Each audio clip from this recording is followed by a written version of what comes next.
talk about a repair I did this weekend. It was for a water pump that I have for my pond that's behind me here. This particular pump is a Danner 12B. It's a 1,200 gallon per hour pump. People use it for aquariums, little small ponds like mine that aren't huge. I think this is like 700 or 800 gallons. Here's what this little pond is. Something I built about back in 2005, I think was when I built this.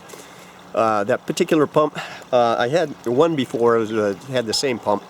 It made it almost 20 years on that. It was in 18, 19 years, somewhere in that area. And it failed on me in the summertime. Did a little repair, found out the impeller, I could kind of hack together to make the impeller work for a little bit. Got another 3 months out of it and it failed. I think I had some problems with the actual motor on it too, and that one I just ended up scrapping and getting another pump. At that point in time, they weren't outrageously stupid. I think they were about 120 bucks. High price, but considering how long I got out of it. This last pump, I got about not quite 2 years out of it. Raccoon was coming out here every night in the fall, and it would just tear my pond to shreds, and it's like it'd dig up all the mud in the bottom, and it was going in blocking the pre-filters. And I'd come out every morning and clean it, but that wasn't it took some wear and tear on the pump, and it finally failed.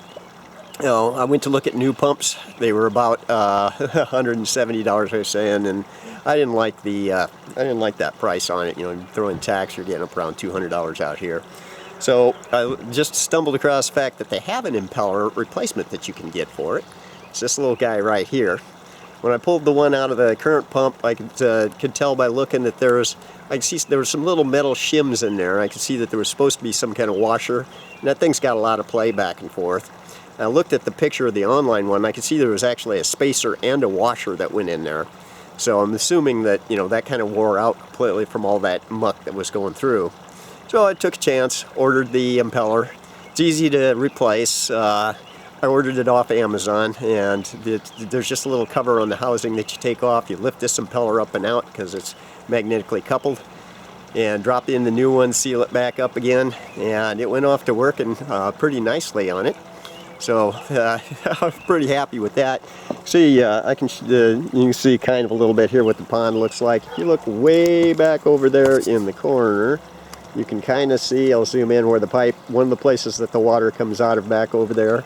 And you can't really see over here, but back in this area, there's a little water spout back there. There's actually a little fountain head.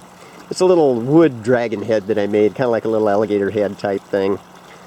Just nothing fancy, but the water's running back there too on that. But that's what the pond looks like, and if anybody's got one of those Danner 12Bs and it stops working on you, that's one thing you can try to see if it'll fix it. Anyway, that's a fix-it video that I did, I'm shooting for this weekend for the repair I did.